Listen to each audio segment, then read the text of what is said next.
Okay, so quick real world example. Every now and then we'll have to weld nuts to an object. So here we have two nuts, and if you could only weld right-handed, you're going to be coming at it like this, and then you're going to be either going like this or flipping the part around or something like that.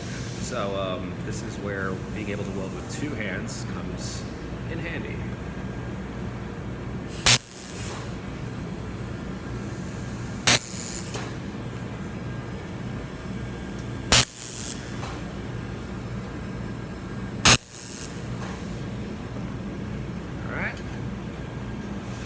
Tack's done. And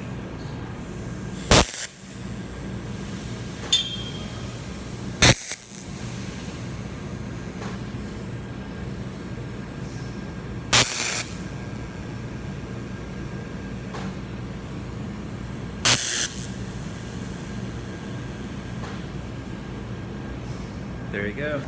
Okay, so really quick demo on a piece of sheet metal, because I'm assuming people will be like, oh, you know, fuse welding a nut is relatively easy. And it is, but fuse welding is where you start, and then as you progress and you can feed with your offhand, then you can move on to joints. So I'm going to show my right hand really quick, and there shouldn't be any surprise, I'm a right-handed welder.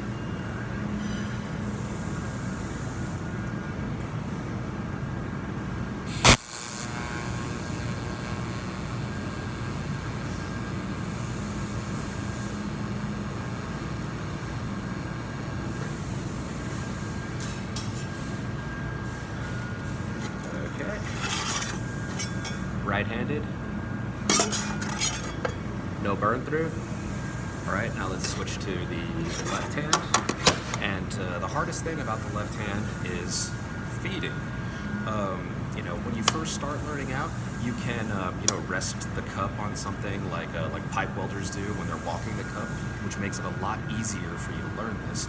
And then as you get better, you can freehand it.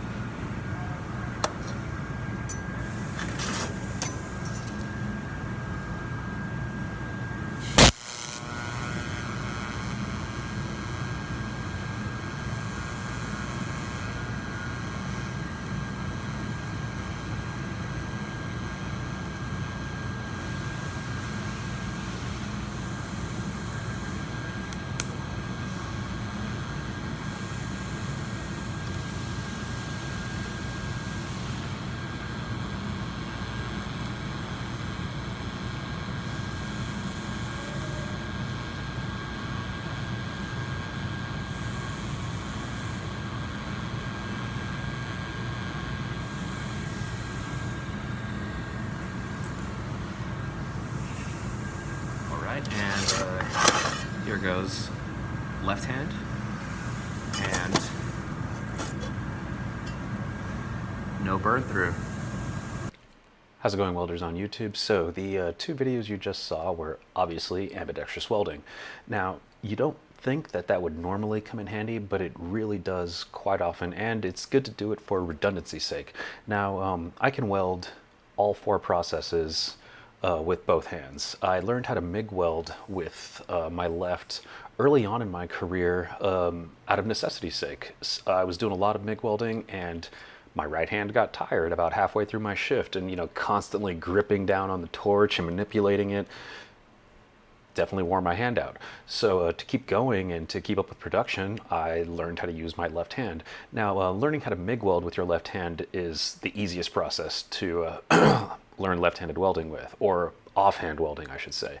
You know, you just hold the torch, and you can literally hold the nozzle with your strong hand and kind of guide it until your left hand or your offhand becomes strong enough to whip it around. Stick welding is also a relatively easy process to learn your offhand. I mean, like, literally, you know, most of the time when you're stick welding, if you're right-handed, you're holding it with your right hand, and, you know, you'll have your left hand there support. Literally just hold it with your left and then support it with your right. And it's pretty easy, even if you're going with round objects. So stick welding is also relatively easy to learn both hands. TIG welding is where it becomes difficult, because you have the feed hand, and it's a little bit difficult to manipulate the torch.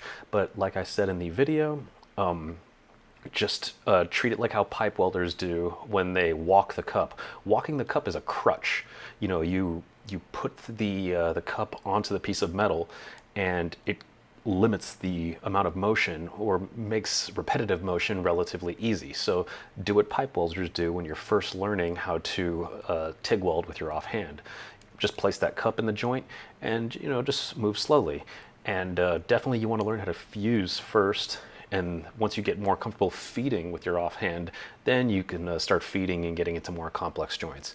But in terms of redundancy, as welders, our hands are what makes us money. So imagine that you injure your strong hand and you still got to go to work and you have to produce. And if they can't find something else for you to do, in a bad situation, you might be out of a job if you hurt your hand and you can't bounce back relatively quickly. If you injure your hand and you're out for 2 weeks, that's one thing. But say you have an injury and you're out for 3-4 months, you better learn how to weld with your offhand. Otherwise, you're going to be looking for a new career. So that is the end of the video. Hopefully you learned something, and practice that offhand, especially if you're a bench welder. That is the best time to practice offhand welding because you're getting the same repetitive part over and over and over again. So take advantage of that repetitiveness. It might be boring. Hey, switch it up.